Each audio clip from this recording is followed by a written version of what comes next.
Ya, selamat sore. Kembali di KPA Online Tamrin dengan saya Obey Sianipara. Jadi ini sudah lama saya tidak membawakan dan kali ini saya ingin membawakan yang basic-basic saja. Jadi kita sebagai orang Advent harus mengerti pelajaran-pelajaran yang sangat basic. Nah, yang paling pertama tentu adalah tentang penginjilan. Sebab Yesus sudah mau datang ya. Yesus datang segera melalui menginjil. Itu kan tema kita selalu bicara seperti itu ya. Jadi kita akan membahas kali ini adalah apa itu penginjilan. Dan sebelum kita mulai, kita awali dulu dengan doa bersama-sama. Mari kita tunduk kepala, kita berdoa. Bapa kami yang di surga, Bapa yang baik, terima kasih Tuhan untuk kesempatan yang Kau berikan kepada kami untuk belajar firman-Mu ya Bapa, dan untuk mengaplikasikannya dalam hidup kami. Kirimkanlah Roh Kudus-Mu untuk menjaga kami. Dalam nama Yesus kami berdoa. Amin. Baiklah. Jadi kalau saya mau mencari topik, itu memang kadang-kadang tuh bingung mau bawain apa ya kali ini ya gitu kan. Tapi bagi kita, umat Advent, saya selalu teringat satu hal, yaitu tentang tema gereja kita. Ada yang tahu tema gereja kita apa? Itu kalau biasa di gereja-gereja, itu selalu ada tulisan di depannya ya, I will go. Jadi itu adalah strategic plan kita untuk 5 tahun ya. Meskipun itu dari 2020 sampai 2025 ya, jadi kita di tengah-tengah. Dan itu setiap 5 tahun ganti, tapi selalu sama sebenarnya, temanya itu adalah tentang penginjilan. Nah, untuk itu, jadi saya ingin menjelaskan kembali kepada kita, supaya kita sama-sama mengerti apa itu menginjil. Jadi ini sangat basic, tapi sangat disayangkan, karena kalau saya rasa, saya lihat kemana-mana ketika orang menginjil, bisa jadi pemahaman penginjilannya itu kurang tepat, seperti itu. Jadi mari kita sama-sama mereview kembali apa itu menginjil. Jadi apa itu menginjil? Jadi tentu kita mulai dari kata dasarnya, yaitu adalah apa? Injil ya. Injil itu artinya apa? Injil asal katanya dari mana? Tentu kalau dalam bahasa Indonesia, Injil itu adalah dari bahasa Arab ya, Injil. Kan begitu, makanya umat Muslim saudara kita juga mengerti tentang Injil tentunya ya. Nah tapi dalam bahasa Arab itu juga diambil dari bahasa lain lagi. Jadi Injil itu bukan asli bahasa Arab sebenarnya. Itu dari Evangel. Atau kalau kita suka dengar jadi evangelis gitu kan. Nah, jadi ada kata-kata evangel gitu ya, atau evangel, atau euangel, tergantung lah orang ngomongnya seperti apa. Saya juga bukan orang yang betul-betul mengerti karena itu dalam bahasa Yunani ya. Artinya apa? Angel atau malaikat, kalau kita suka bilangnya malaikat ya. Tapi dalam bahasa aslinya angel itu maksudnya adalah messenger, message. Dan you itu artinya apa? Good. Jadi good news. Jadi maksudnya menginjil adalah membawakan kabar baik. Nah, itu yang paling penting. Lalu saya juga pernah tanya kepada orang-orang gitu ya. Kalau saya tanya, menginjil itu apa sih? Mungkin jawabannya bisa berbeda. Mungkin saya berikan waktu kepada saudara sekitar 5 detik. Renungkan kira menginjil itu apa tepatnya? Membawa kabar baik ya, tadi sudah betul ya. Tapi ada beberapa juga mungkin yang bilang bersaksi. Nah, ini bagus ya. Jadi saya pernah tanya, apa itu menginjil? Ada yang menjawab pada saya, oh menginjil itu adalah bersaksi. Nah, itu baru betul-betul mengerti maksud dari kata menginjil. Menginjil itu ada erat kaitannya dengan kata bersaksi. Nah, jadi bersaksinya apa? Saksinya itu adalah sesuatu yang baik. Saya menyaksikan ada sesuatu kabar yang baik dan itu saya bagikan. Nah, itulah menginjil. Nah, pertanyaannya bagi kita, khususnya bagi kita yang umat Advent, apa kabar baiknya? Jadi bagaimana kita bisa menginjil, membawakan kabar baik apabila kita tidak tahu kabar baiknya apa? Coba renungkan sekali lagi. Apa kabar baik yang kita bawa ketika kita melakukan penginjilan?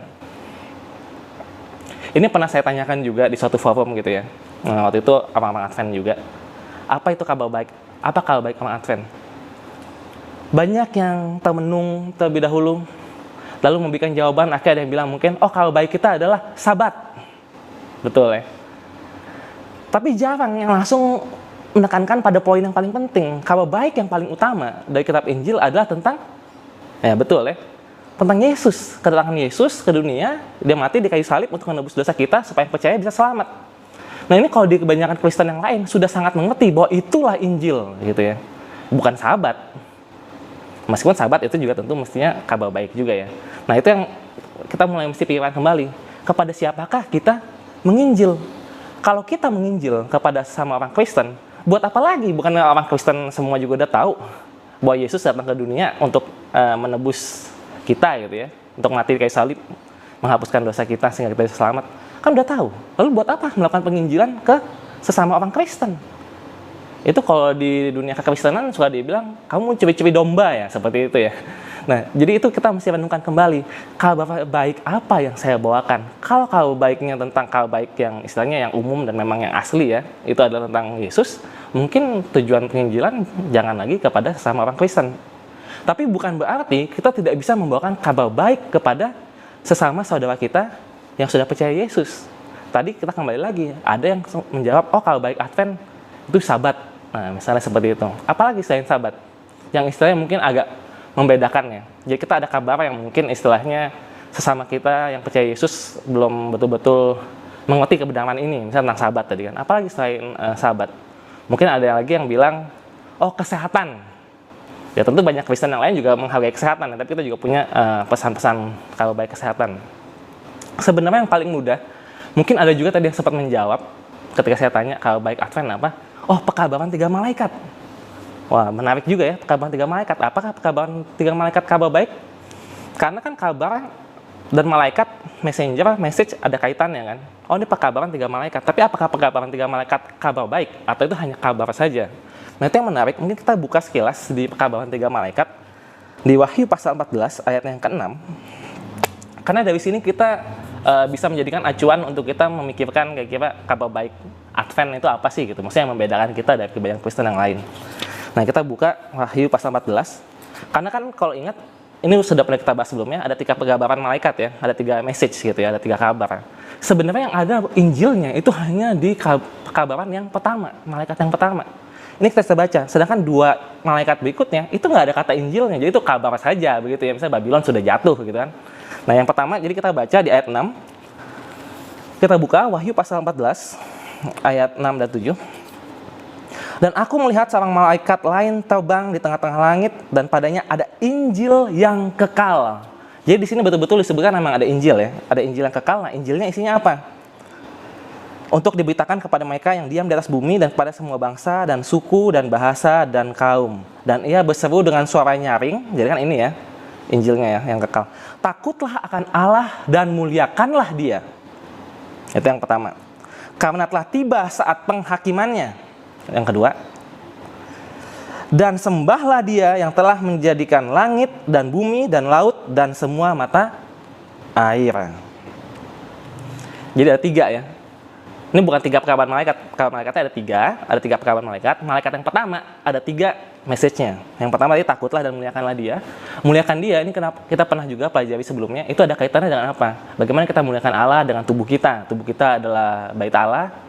Jadi kita harus menjaga kesehatan. Nah, dari situ kita bisa jadi lebih gampang mengingat kira-kira kabar baik Advent itu apa? Oh, kesehatan gitu. Lalu yang kedua apa?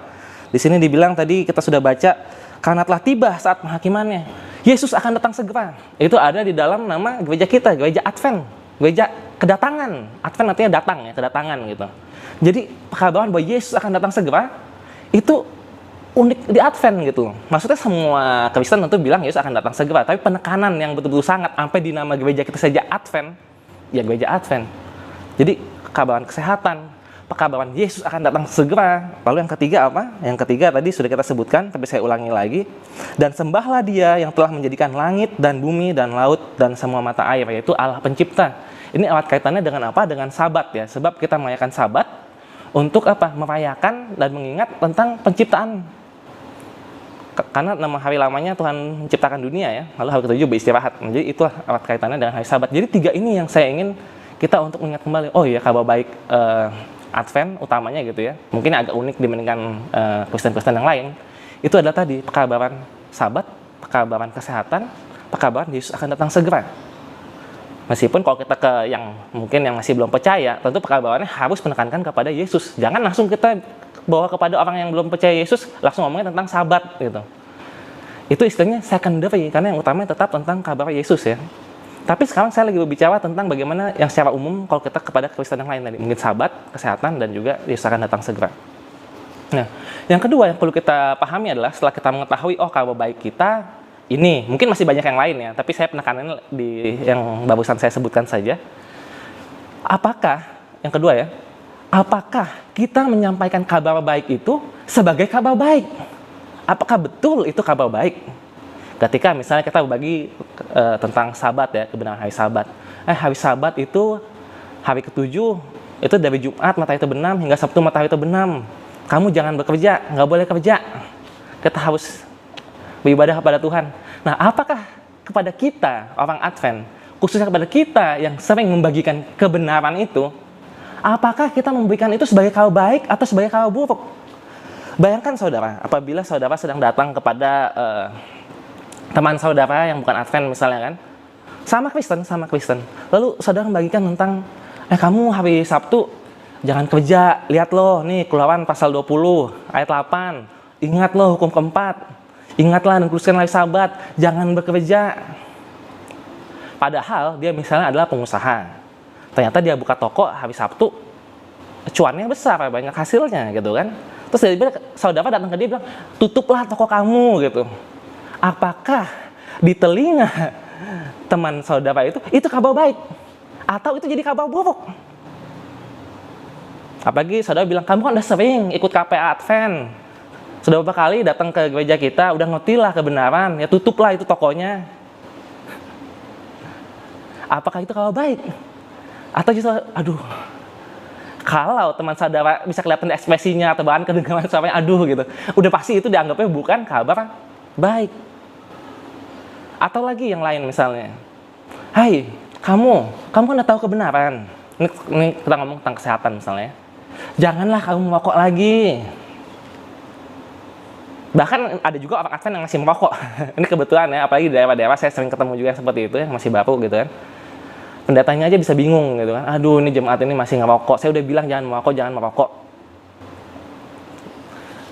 Ketika berbicara seperti itu, apakah itu jadi kabar baik bagi si pecandu rokok ini, atau menjadi kabar buruk? Aduh, saya kalau ngerokok senewen gitu kan. Nah, itu yang harus kita pikirkan. Apakah betul kita membawa kabar baik? Atau itu justru malah jadi kabar buruk? Kalau itu jadi kabar buruk, saudara itu bukan membawa kabar baik, saudara membawa kabar buruk. Itu bukan menginjil. Mungkin ada yang melakukan pembelaan, bilang, ya ini kan kebenaran, yang mau nggak mau kita harus sampaikan. Ini bukan masalah kebenaran, ini kita ngomong tentang menginjil ya, kabar baik. Itu satu. Lalu yang kedua, memang itu benar misalnya gitu kan. Kalau dia terimanya itu sebagai kabar buruk, apa gunanya? Kamu bagikan kepada dia, nggak bakal ikutin juga toh. Jadi seolah-olah, saya cuma lempar tanggung jawab aja, saya disuruh membawakan kabar kebenaran, yang penting saya udah bagikan, soal dia terima atau enggak, itu kan urusan Roh Kudus. Itu agak kurang bertanggung jawab kalau menurut saya. Seperti itu ya. Atau ada yang bilang, oh iya memang susah. Apalagi yang bahasan seperti ini ya. Memang susah, mungkin dia terimanya sebagai kabar buruk awalnya, tapi ya memang mesti begitu. Kan kita harus memikul salib. Itulah pengikut Tuhan. Pengikut Kristus harus memikul salib Kristus. Jadi memang harus susah. Kurangi itu makan makanan berkolesterol. Jangan bekerja pada hari Sabat. Kalau buat dia susah, ya itulah mengikut Kristus. Apa itu? Kabar baik, begitu cara kita menjelaskannya.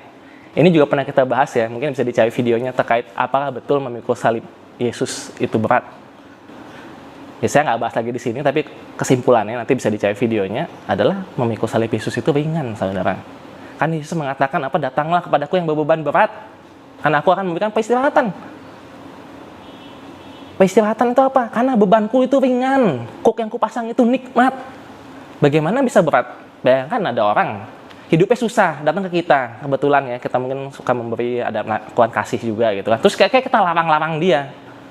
Loh, dia udah berbeban berat, kamu tambahin beban lagi. Apa begitu? Itu bukan menginjil. Nah, inilah pentingnya terkait menghubungkan antara menginjil dengan kesaksian yang udah tadi kita sempat bahas, ada kaitannya. Tapi satu contoh lagi, soalnya saya khawatir masih ada yang belum menangkap terkait masalah penginjilan itu kabar baik. Contoh ya, jadi saya kan memang beberapa bulan yang lalu, makanya saya nggak muncul di KP online untuk beberapa bulan, jalan-jalan keliling Kalimantan. Di satu ketika saya dapat cerita gitu ya, di komunitas Advent juga kan. Oh, di sini di kota ini kita udah ada nih kelompok belajar Alkitab. Mereka udah pengen jadi gereja. Nah, ini lokasinya di perkebunan sawit. Tapi pas mereka mau mendaftar untuk jadi gereja, ditolak sama organisasi. Kenapa? Karena anggota-anggotanya semuanya masih bekerja pada hari Sabat.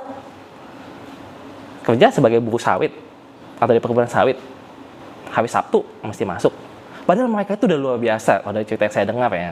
Nanti mungkin mesti dikonfirmasi dan klarifikasi lagi. Tapi paling nggak sesuai yang saya dengarkan, mereka itu udah berusaha luar biasa pada hari Sabtu, mereka izin supaya pulang bisa cepat. Jadi kebaktiannya itu Sabtu sore.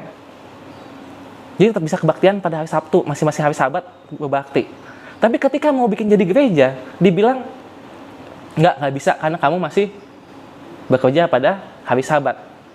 Ya saya nggak bilang organisasi salah atau apa ya, tapi maksudnya kita bisa melihat kan bagaimana orang yang berbeban berat itu masa jadi terbeban, malah lebih terbeban lagi. Apa yang mau kita katakan kepada mereka gitu, orang-orang yang hari Sabatnya itu masih harus masuk bekerja? Apa kita betul-betul cekokin, paksain, bilang pokoknya Sabtu kamu nggak boleh kerja, titik. Kalau itu beban atau itu derita, kamu dipecat. Nah, tanda kutip bisa kita ngomong soalnya jadi ya itu urusan kamu, resiko kamu mau terima kebenaran nggak, mau surga nggak. Jangan sampai terjadi seperti itu. Nah, jadi ini kembali yang tadi saya mau hubungkan antara tentang penginjil dengan kesaksian. Karena menginjil itu erat kaitannya dengan kesaksian. Karena kalau saudara baca di Matius, kan memang, jadi kalau tanya ya, ayat-ayat menginjil apa sih, kenapa kita harus menginjil? Kan banyak orang selalu bilang, oh itu baca Matius pasal terakhir ya, ada Great Commission, amanat agung, harus menginjil. Kata yang dipakai bukan menginjil. Kata yang menginjil ada juga di kitab Markus. Tapi kalau di kitab Lukas, dibilang kamu harus menjadi saksiku. Jadi tiga ini tentu erat kaitannya, menginjil, mengajar, menjadikan orang murid gitu ya, membaptis gitu kan. Dan kalau di Lukas menjadi saksi. Jadi memang erat kaitannya. Itu semua pada dasarnya adalah sama. Jadi menginjil itu harusnya adalah bersaksi. Bersaksi itu gimana sih? Maksudnya kalau kita sambungkan dengan cerita tadi ya, kabar baiknya misalnya lagi tentang Sabat atau tentang kesehatan. Maksudnya adalah bersaksi. Ketika saudara sudah mengalaminya, lalu itu saudara alami, oh ini betul-betul hal yang baik. Jadi saya mau bagikan kepada orang lain. Ini loh baik. Nah itu jadi kabar baik. Tapi kalau belum kita alamin, kita bilang, nih Sabat, kita sendiri belum mengalami bahwa Sabat itu penuh berkat. Bagaimana kita bisa bilang kepada orang lain, jangan bekerja pada hari Sabat? Mesti dialami dulu. Sudahkah kita mengalaminya? Sudahkah merasakan bahwa Sabat itu baik? Kesehatan itu baik. Nah kalau kita bahas kesehatan lebih gampang ya. Dia bilang jangan merokok, kita tahu itu kabar baik karena buat beberapa orang gitu ya. Saya sudah merasakan dengan tidak merokok, saya jadi lebih sehat. Itu bakal jadi ada powerful gitu. Kamu jangan merokok. Tapi pendekatannya juga jangan bilang jangan merokok, jadi beban gitu kan. Tapi kita harus ingat kalau baik itu seolah seperti obat. Kita orang berdosa gitu ya istilahnya kan. Ketika mendapatkan obatnya itu, kita akan menjadi plong gitu kan. Saya tidak lagi terkekang dosa, tidak lagi menderita, sembuh gitu kan. Dan obat sembuh. Nah obat itu kita bagikan kepada orang lain. Ini loh obat mujarab. Nah itu bersaksi. Jadi ketika misalnya kita mendekati misalnya terkait masalah merokok atau kesehatan, saya udah alamin sebelumnya saya sakit-sakitan. Saya ikuti pola hidup sehat, kamu bisa sehat seperti saya. Itu menginjil, itu bersaksi. Bagaimana dengan hari Sabat? Juga harus hal yang sama, hari Sabat. Saya sudah merasakan Sabat itu luar biasa. Sabat itu sebenarnya larangan, jadi tadi ya, contohnya jangan merokok, atau kita pendekatannya bukan jangan merokok, tapi bilang saya sudah mengalami, saya tidak merokok, sehat luar biasa, mau nggak seperti saya? Agak beda ya, melarang dengan bersaksi. Sabat pun juga seperti itu. Jangan kita bilang, jangan bekerja hari Sabat, ingat loh ini hari Sabat, jangan bekerja. Bukan begitu pendekatannya. Apalagi kalau kita belum merasakannya, harus buktikan, saya sudah merasakan Sabat. Karena pada dasarnya, Sabat itu adalah hari kebebasan. Nah, ini sangat penting ya. Jadi kita lagi ngomongin tentang hari Sabat nih. Hari Sabat, kenapa kita merayakan hari Sabat? Jadi kita mesti mengerti juga kenapa itu adalah kabar baik. Supaya kita bisa merasakan. Kalau udah merasakan, kita bisa bagikan kepada orang lain. Sabat, kalau kita rayakan, itu selalu kan ingatnya, oh Keluaran pasal 20 gitu kan. Ingat 10 hukum kan. Kenapa kita merayakan hari Sabat? Karena Tuhan mencipta 6 hari. Jadi intinya kita mengingat Tuhan sebagai pencipta. Tapi bukan cuma itu. Tidak cuma itu alasan kita beribadah pada hari Sabat, beristirahat pada hari Sabat. Mesti mengerti konteksnya, dan ini yang jarang dibagikan khususnya di gereja Advent, di gereja kita. Yaitu, kalau saudara tahu, 10 hukum itu memang selain di Keluaran, ada lagi disebutkan, diulang lagi. Di mana? Ya di kitab Ulangan, yang memang mengulang. Jadi bisa kita sama-sama buka. Di Ulangan pasalnya yang kelima, jadi coba sama-sama buka ya. Kita bisa lihat alasan kenapa kita berhari Sabat. Di sini dikatakan, kita buka Ulangan pasal 5 ayat 15. Sebab haruslah kau ingat bahwa engkau pun dahulu, mungkin dari ayat 12 ya, saya langsung loncat ke intinya. Dari ayat 12, tetaplah ingat dan kuduskanlah hari Sabat seperti yang diperintahkan kepadamu oleh Tuhan Allahmu. Nah, lalu ada penjelasannya kan ayat 13, 14, lalu ayat 15 ya. Sebab haruslah kau ingat bahwa engkau pun dahulu budak di tanah Mesir dan engkau dibawa keluar dari sana oleh Tuhan Allahmu dengan tangan yang kuat dan lengan yang teracung. Itulah sebabnya Tuhan Allahmu memerintahkan engkau merayakan hari Sabat. Kenapa kita merayakan hari Sabat? Karena ingat, kamu pun dulu budak di Mesir. Nah, kita orang Advent jarang pakai ayat ini, karena ini biasanya ayat justru dipakai oleh denominasi lain yang bilang, oh hari Sabat itu kan cuma buat orang Israel, nih lihat ayatnya gitu kan.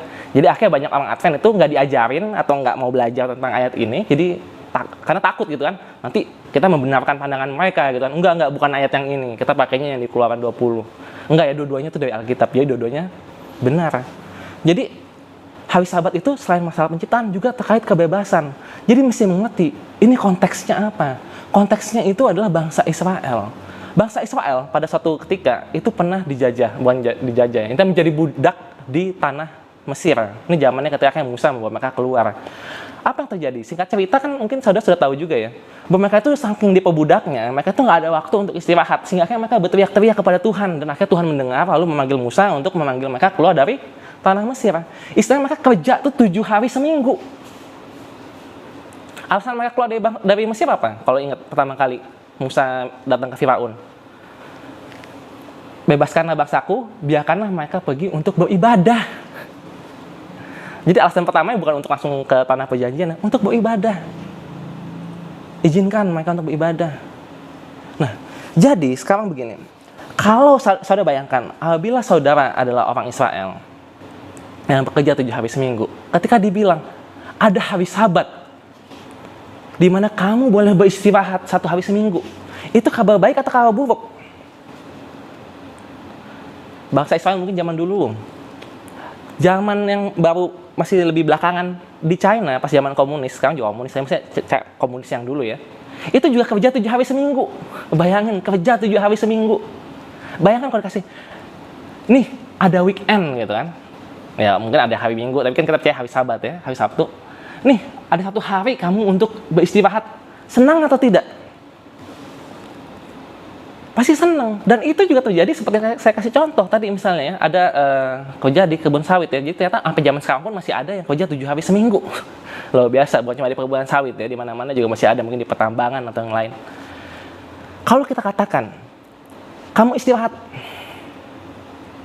nggak usah bekerja 7 hari, ada 1 hari untuk kamu beristirahat, itu harusnya sebagai kabar baik, bukan sebagai kabar buruk. Buat lebih mengerti seperti apa, harus bayangkan seperti ini ya. Jadi ada tadi ya, misalnya mungkin ketemunya teman yang hari Sabatnya bekerja, saya mesti masuk nih. Bayangkan bila orang seperti itu dekatkan dan dibilang, ini untuk hari Sabat, kamu nggak usah bekerja, saya gantikan. Kamu pergi ke gereja beristirahat. Seneng nggak? Seneng kan? Itulah harusnya pendekatan tentang hari Sabat sebagai kabar baik. Mungkin bukan kita yang menggantikan, tapi yang kita harus nyatakan adalah bahwa Tuhan yang akan menggantikan kamu bekerja. Dan itu sudah saya rasakan, sehingga saya bisa hidup hari Sabat, saya bisa beristirahat. Nah, bayangkan apabila saudara mau bagi kebenaran hari Sabat pada orang lain, padahal hari Sabat saudara aja bersenang-senang sendiri, bersenang-senang yang sebenarnya capek bahkan, atau bahkan stres, atau mungkin majelis yang akhirnya majelisnya nggak salah ya, tapi maksudnya majelis akhirnya jadi ada meeting rapat lalu tiba-tiba malah berkelahi, yang mudah-mudahan tidak terjadi seperti itu bagi pendengar. Itu apakah jadi hari kesukaan atau tidak? Tidak kan?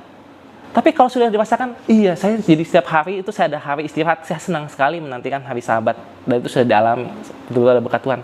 Bagikan pada orang lain, lama-lama orang yang pada hari Sabat bekerja, kalau bisa merasakan kebahagiaan kita, pasti happy. Kalau contoh, mungkin contoh pribadi lagi ya, saya kasih contoh pribadi. Saya waktu itu dulu pernah bekerja di bank. Setiap Jumat, saya selalu bilang, jam 5 saya harus cabut, karena jam 6 saya mau buka Sabat di gereja. Ya nggak apa, dikasih gitu kan. Mau kerjaannya banyak pun, saya bilang saya mau cabut. Satu ketika kerjaannya bukan banyak banget. Lalu saya izin lagi, saya cabut duluan ya. Ini udah 10 tahun yang lalu sih kejadiannya. Terus tiba-tiba teman saya nyeletuk. Enaknya jadi OB, menjadikan agama sebagai tameng katanya kan. Ya kalau orang mungkin kan bisa jadi down atau gimana. Kok saya waktu itu mungkin karena Roh Kudus juga, saya malah dengan senyum dan bilang, iya enak kan, makanya masuk Advent aja. Memang Tuhan itu tameng kita, Tuhan adalah perisaiku, kata Daud. Semua yang dengar waktu itu ya, bukan cuma teman saya yang ngomong, semua di kantor itu juga kan langsung, wow gitu. Habis itu besok-besoknya pada nanya saya tentang Alkitab. Seperti itu yang kita betul-betul merasakan Tuhan adalah perisaiku. Iya, makanya enak menjadikan agama sebagai tameng, bukan masalah menjadikan agama sebagai tameng. Memang itu kenyataannya, memang Tuhan adalah perisaiku. Saya bukan menjadikan Tuhan sebagai perisai, memang Tuhan adalah perisaiku. Dan itu yang akhirnya orang akan tergugah, oh iya ya. Dan dirasakan betul-betul ada kebahagiaan di sana. Nah ini cuma tadi dari contoh ya. Kita waktunya mungkin nggak bakal cukup kok kita ngomongin semua itu tadi. Tapi tadi poin pentingnya adalah apa? Kesaksian. Bersaksi. Ketika membagikan kabar baik kepada orang lain, betul nggak obat itu sudah saudara coba dan rasakan dan mujarab? Kalau belum, jangan. Itu namanya menjadi saksi palsu. Saudara membagikan tentang hari Sabat kepada orang lain, buat saudara sendiri Sabatnya itu tidak bahagia. Hari Sabat capek, hari Sabat ada perkelahian, hari Sabat banyak gosip. Bersaksi palsu itu kalau pergi ke orang lain bilang kamu hari Sabat harus beristirahat. Bukan itu saudara. Kita itu mengabarkan Injil, kita adalah bersaksi. Janganlah menjadi saksi palsu. Dibilang itu di 10 hukum juga ada ya. Jangan mengucapkan saksi dusta, maksudnya menjadi saksi palsu. Nah ini cuma beberapa hal-hal yang spesifik tadi kan. Kalau yang lebih utama gimana tadi? Kita membagikan tentang Yesus.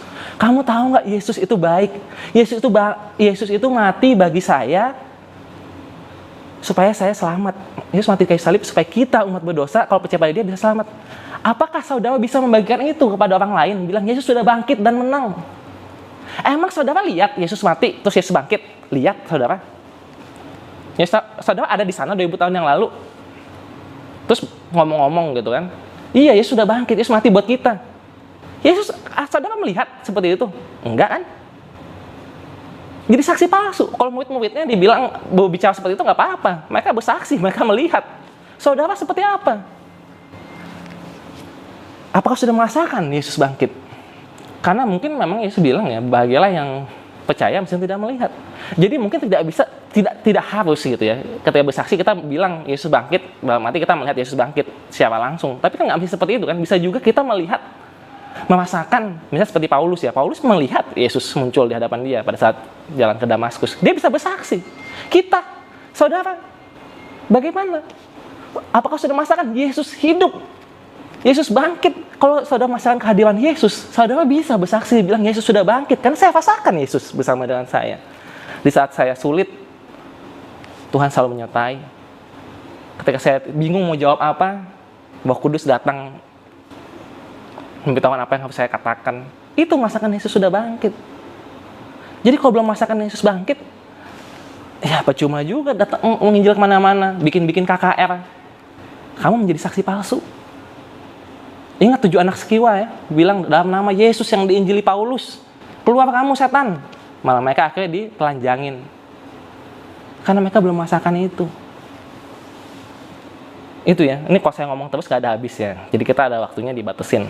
Tapi inilah, kita ini lagi melakukan renungan. Coba direnungkan. Mungkin nggak usah tadi tentang Yesus ya, tentang Yesus bangkit. Itu penting banget, paling penting. Tapi tadi balik lagi kan, buat kita dulu, kita mulai dari yang kita tahu lebih dekat mungkin orang Advent terkait masalah hari Sabat. Itu dulu, apakah hari Sabat sudah menjadi hari sukacita atau hari yang males-malesan? Saya bangun aja males buat ke gereja. Saya pengen gereja cepat selesai. Mau tutup Sabat, bayangannya, aduh coba cepat tutup Sabat supaya saya bisa langsung ke mall. Bukan yang bisa sebaliknya, aduh kenapa Sabat udah mau berakhir? Kalau Sabat itu sukacita, mesti pas mau tutup Sabat kan pikirannya adalah, aduh kenapa Sabat udah mau berakhir ya? Tapi kalau pikirannya adalah, aduh yes pokoknya habis Sabat selesai, saya mau cepet-cepet pergi ke sini, mau ke situ, saya mau malam mingguan. Mudah-mudahan ini cepat selesai. Coba khotbahnya lebih cepat itu dengan tutup Sabat. Apa itu Sabat adalah sukacita? Ini jadi satu ayat, ini saya betulan kalau ngomong nggak bakal ada habisnya, tapi nggak apa lah ya. Nanti kalau ada apa-apaan bisa tanya di kolom komentar. Bagaimana cara kita betul-betul menikmati hari Sabat gitu. Apa maksudnya hari suci lah gitu ya. Jadi ada contohnya kita bisa buka Nehemia pasal 8. Nehemia kita buka ya sama-sama Nehemia. Ini memang contohnya bukan tentang hari Sabat, tapi ini tentang hari suci ya, hari kudus. Jadi minimal bisa menjadi contoh bagi kita.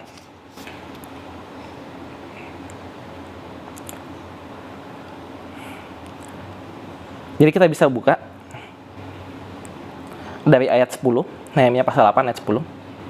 Lalu Nehemia, yakni kepala daerah itu, dan Imam Ezra, ahli kitab itu, dan orang-orang Lewi yang mengajar orang-orang itu, berkata kepada mereka semuanya, hari ini adalah kudus bagi Tuhan Allah. Jadi tentang hari kudus ya. Memang bukan hari Sabat kalau konteksnya, tapi saya mau pakai aplikasi prinsipnya aja tentang hari kudus. Hari ini adalah kudus bagi Tuhan Allahmu.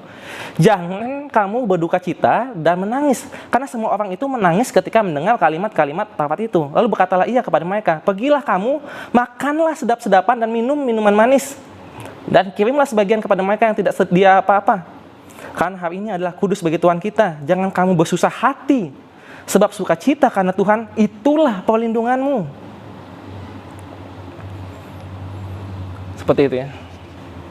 Hari Sabat, apakah saudara bersukacita pada hari Sabat? Rasakan itu. Kalau bisa bagi orang lain.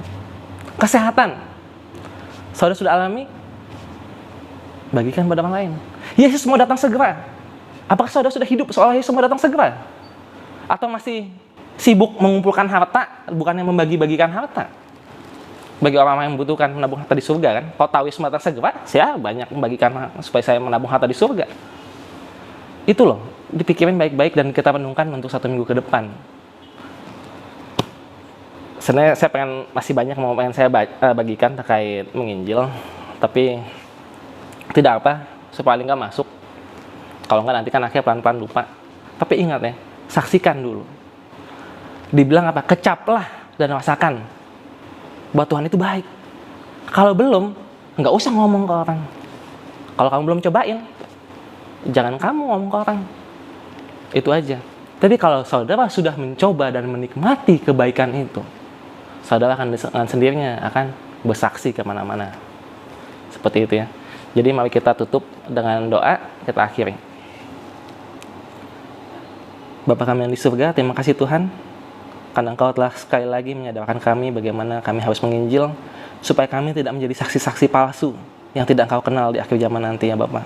Berkatilah supaya kami menjadi saksi-saksi yang benar, yang merasakan kebaikan-Mu dan dapat membagikannya kepada orang lain, supaya kita semua dapat bersukacita ketika Engkau datang nanti ya Bapa. Terima kasih Tuhan, dan nama Yesus kami berdoa. Amin. Oke, sampai jumpa di KP Online berikutnya.